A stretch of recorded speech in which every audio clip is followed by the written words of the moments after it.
नमस्कार दोस्तों, स्वागत है आपका इस वीडियो में जिसमें वीडियो एग्ज़ाम के हिंदी सब्जेक्ट के टॉप 25 क्वेश्चन का संग्रह लेके आए हैं। ये ऐसे चुनिंदा सवाल हैं जिनको अगर आप 80% सही कर देते हैं तो आपका सिलेक्शन पक्का माना जाएगा। तो चलिए देखते हैं वीडियोस।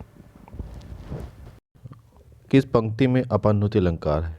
या आपने नहीं सुना होगा या शायद ही कम ही सुना होगा, लेकिन एग्ज़ाम्स में ये देखने को मिल जाता है। पहला ऑप्शन है, इसका मुख चंद्र के समान है। इसमें होगा कि इसका मुख चंद्र के समान है, उपमा दी जा रही है कि मुख चंद्र के समान है, चेहरे को चांद की उपमा दी जा रही है, तो इसमें उपमा अलंकार होगा। दूसरा है, चंद्र इसके मुख के समान है। ऊपर वाले सेंटेंस को इसमें जस्ट उलट दिया है। अब चांद को कहा जा रहा है कि चांद इसके मुख के समान है। ठीक, तो इसमें बड़ी, जिसकी वैल्यू जो बहुत बड़ी चीज़ होती है उसको छोटी चीज़ के समान बताया जाता है। ठीक, उपमा में छोटी चीज़ को बड़ी के समान बताते हैं। और ये नीचे जो है, ये उपमा का उल्टा क्या होता है? प्रतीप अलंकार। तो प्रतीप अलंकार में बड़ी चीज़ को छोटी के समान बता करके उपमा दी जाती है। तो चंद इसके मुख के समान है, ये हो जाएगा प्रतीप अलंकार, जो कि उपमा का अपोजिट होता है। इसका मुख ही चंद्र है, इसमें डायरेक्ट आरोपित किया जा रहा है कि ये मुख ही चांद है। ये होता है रूपक अलंकार। इसमें डायरेक्ट आपको आरोपित कर दिया जाता है, जैसे कि तुम ही सोना हो, तुम ही हीरा हो, मैं ही चांद हूँ, ऐसा करके। चौथा है, यह चंद्र नहीं मुख है। इसमें क्या होता है? यही है आपका आंसर, अपन्नुति अलंकार। अपन्नुति अलंकार में क्या होता है कि उसमें जो प्रत्यक्ष होता है उसे छुपा दिया जाता है, और जो अप्रत्यक्ष या फिर जो कल्पना होता है उसे उस प्रत्यक्ष पे आरोपित कर दिया जाता है। मतलब जो प्रत्यक्ष है, चांद है, उसको हटा दिया गया है और कह रहे हैं कि ये चांद नहीं है, ये मुख है। ठीक, तो आरोपित किया जा रहा है अपनी कल्पना के हिसाब से कि ये मुख है, चांद नहीं है, और चांद को छुपा दिया जा रहा है। तो ये होगा आपका सही आंसर, हो जाएगा ऑप्शन 4, अपन्नुति अलंकार का ये। ठीक, अगला सवाल, अनेकार्थी शब्द नाग का निम्नलिखित में से एक अर्थ है। तो नाग का अर्थ इसमें से क्या क्या हो सकता है? रथ, पारा, हाथी या मूछ।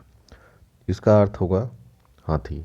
नाग को इससे रिलेट करने के लिए, जैसे नाग की सूंड होती है, अरे सॉरी, हाथी की सूंड होती है, वैसे नाग मतलब उसकी सूंड को मान लीजिए, तो याद हो जाएगा हमें से। धनंजय में समास है, द्वंद्व समास, कर्मधारय, बहुव्रीहि या अव्ययी भाव। सही जवाब होगा बहुव्रीहि, क्योंकि इसमें तीसरा पद प्रधान है। गौरी शंकर में कौन सा समास है? इसमें गौरी और शंकर दोनों प्रधान हैं, तो इसमें द्वंद्व समास होगा। चंद्रमा तथा ब्राह्मण के लिए एक शब्द है। अनेकार्थी शब्द है, दोनों शब्दों के लिए कोई एक शब्द जो उपयुक्त हो दोनों के लिए, वही पूछ रहा है। सोम, वर्ण, द्विज या श्रेष्ठ, तो ये होगा द्विज। उन्मूलन का विलोम क्या होगा? उन्मूलन रोपण, संश्लेषण या विश्लेषण। सही जवाब होगा रोपण। गौरव का विलोम लाघव, लघुत, लघुता या लघुतम। सही जवाब होगा लाघव।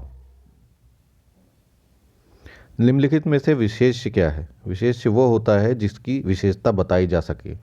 श्वेत की विशेषता नहीं बताई जा सकती, वो खुद ही एक विशेषता है। जीर्ण भी विशेषता नहीं बताई जा सकती, वो भी किसी की विशेषता बता रहा है। गरीबी भी एक विशेषता है। किताब ही एक ऐसी चीज़ है जिसकी विशेषता हम बता सकते हैं, नीली, पीली, हरी, काली किताब, मोटी किताब, पतली किताब। तो सही जवाब होगा किताब। निम्नलिखित में से कौन सा स्त्रीलिंग होगा?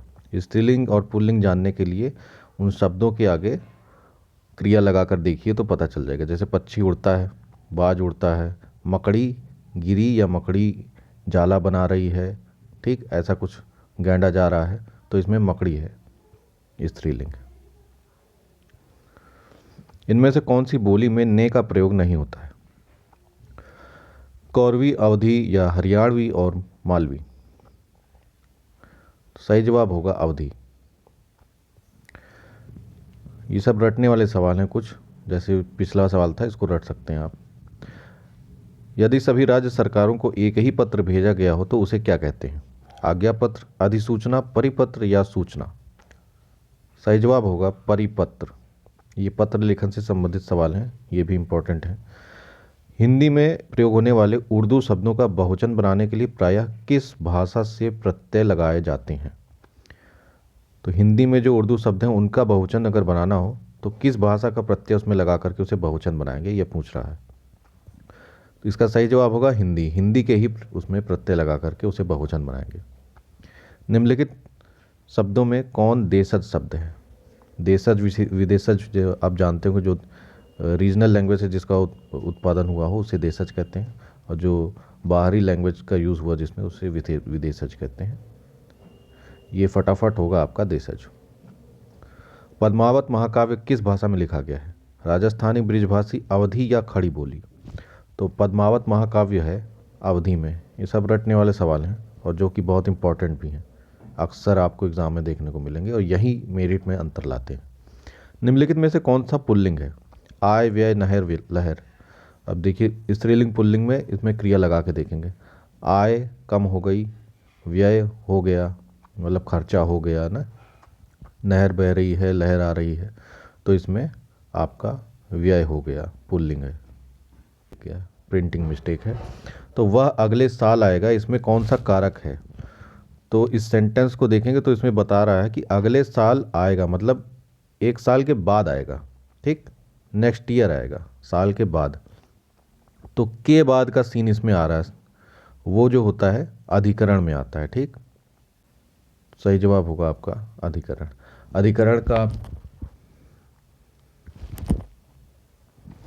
अधिकरण में जो होता है में, पर, के ऊपर, के भीतर, के बाद और के पहले को यूज़ करते हैं। जहाँ पर ये सभी शब्द आए तो उसमें अधिकरण का यूज़ होता है, ठीक। इसको रट लीजिएगा।